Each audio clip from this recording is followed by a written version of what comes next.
Mga kaibigan, isipin nyo, ang taon 1,816 sa bayan ng Magalang, Pampanga. Isang pari na mukhang banal at mapagkumbaba ang nagsisilbi sa simbahan ng San Bartolome. Tuwing linggo, maraming tao ang nagsisimba sa kanya. Siya ay kilala bilang isang edukadong pari, mahusay magsulat ng calligraphy at palaging handang tumulong sa kanyang mga parokyano. Ngunit sa likod ng kanyang mapagkumbabang ng ngiti, may isang madilim na sikreto na hindi pa alam ng sino man. Ito ang tunay na kwento ni Father Juan Severino Mallari, ang unang dokumentadong serial killer sa kasaysayan ng Pilipinas. Isang pari na pumatay ng 57 katao sa loob ng 10 taon gamit ang kutsilyo dahil sa isang paniniwalang hindi nyo aasahan. Si Juan Severino Mallari ay ipinanganak noong Setyembre 22, 1785 sa San Nicolas, Pampanga. Siya ay nag-aral ng teolohiya sa University of Santo Tomas at natapos niya ito noong 1809. Pagkatapos ay naordinahan siya bilang pari. Nagsilbi siya bilang coadjutor sa iba't ibang bayan tulad ng Gapan, Lubao at Bacolod. Siya ay kilala rin bilang isang mahusay na calligraphic artist priest. Pinalamutian niya ang mga ulat ng simbahan ng mga bulaklak, vines at anghel sa ulap. Noong 1816, siya ay naging unang Filipino na hinirang bilang parish priest ng Magalang, Pampanga. Ito ay isang malaking karangalan noong panahon ng mga Kastila. Ngunit sa loob ng 10 taon na kanyang panunungkulan sa Magalang, 1,816 hanggang 1,826, nagsimula ang isang kakilakilabot na serye ng pagpatay. Sa loob ng dekada na iyon, 57 katao ang kanyang pinatay gamit ang kutsilyo. Ang mga biktima ay mga ordinaryong parokyano, mga magsasaka, kababaihan, at iba pang residente ng Pampanga. Ang kanilang mga katawan ay natagpuan sa iba't ibang lugar sa bayan. Ngunit noong una, walang nakakonekta sa mga pagpatay na ito.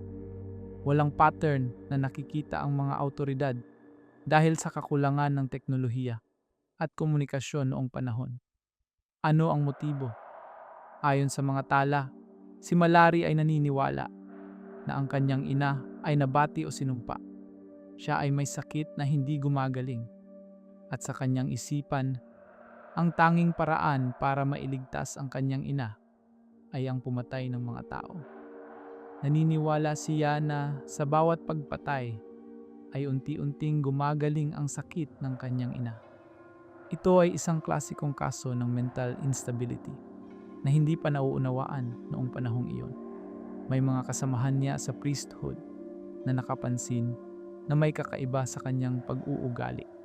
Ngunit walang gumawa ng hakbang dahil pari siya at iginagalang. Noong 1826, biglang nagkasakit si Mallari ng hindi kilalang sakit. Isang pari ang dumalo sa kanya upang alagaan. Sa kanyang bahay, natagpuan ng paring ito ang mga personal na gamit ng mga biktima na may mantsa ng dugo, mga damit, alahas, at iba pang bagay na pag-aari ng mga taong nawawala o patay na. Ito ang naging susi sa pagbubunyag ng kanyang mga kasalanan. Agad siyang inaresto ng mga Kastila. Si Mallari ay ipinakulong ng 14 na taon.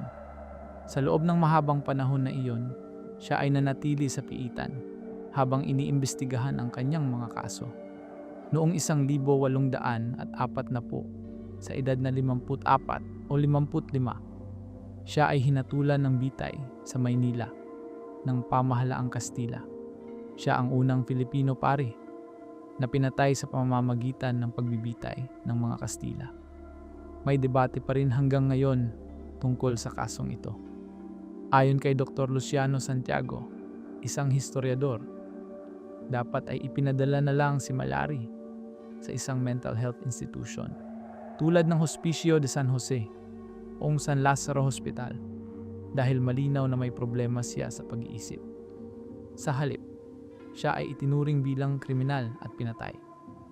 Ito ay nagpapakita na noong panahong iyon, ang mental health ay hindi pa nauunawaan at ang mga taong may sakit sa isipan ay madalas na tinatrato bilang masasamang tao. Ang kaso ni Father Juan Severino Malari ay nananatiling mahalaga sa kasaysayan ng Pilipinas dahil siya ang unang dokumentadong serial killer sa ating bansa. Sa modernong panahon, maraming tao ang nagtataka kung bakit kakaunti ang mga kilalang serial killer sa Pilipinas kumpara sa ibang bansa. Ang ilan ay nagsasabi na marahil ay dahil sa malakas na impluensya ng pamilya at komunidad o dahil sa mabilis na pagkilos ng pulisya sa mga kaso ng maramihang pagpatay. Ngunit ang kaso ni Malari ay patunay na kahit noong unang panahon, may mga taong may kakayahang gumawa ng napakaraming pagpatay nang hindi agad nahuhuli.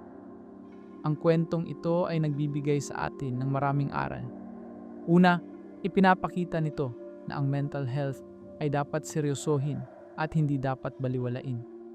Kung may mga taong nagpapakita ng kakaibang pag-uugali, dapat silang bigyan ng tamang tulong at hindi agad hatulan. Pangalawa, ipinapakita nito ang lakas ng paniniwala. Kahit gaano kalihim o kakilakilabot, ang isang tao ay kayang gumawa ng hindi kapani-paniwalang bagay dahil lang sa kanyang paniniwala. Mga kaibigan, ang kaso ni Father Juan Severino Malari ay hindi lamang isang kwento ng kasamaan. Ito ay isang kwento ng isang tao na nabaliw dahil sa pagmamahal sa kanyang ina at ng isang sistema na hindi pa handa na harapin ang ganitong uri ng krimen. Hanggang ngayon, ang kanyang pangalan ay nananatili sa mga aklat ng kasaysayan bilang paalala na kahit ang mga taong mukhang banal ay may kakayahang gumawa ng madilim na bagay. Kung nagustuhan niyo ang detalyadong kwentong ito tungkol sa unang serial killer sa Pilipinas, paki-like at paki-subscribe po kayo sa aming channel. I-on niyo ang notification bell para sa mga susunod naming kwento na may mas maraming detalye. Iwanan niyo po ang inyong mga komento sa ibaba. Gusto naming malaman ang inyong opinyon tungkol sa kasong ito. Maraming salamat sa panonood at hanggang sa susunod nating kwento. Ingat po kayong lahat.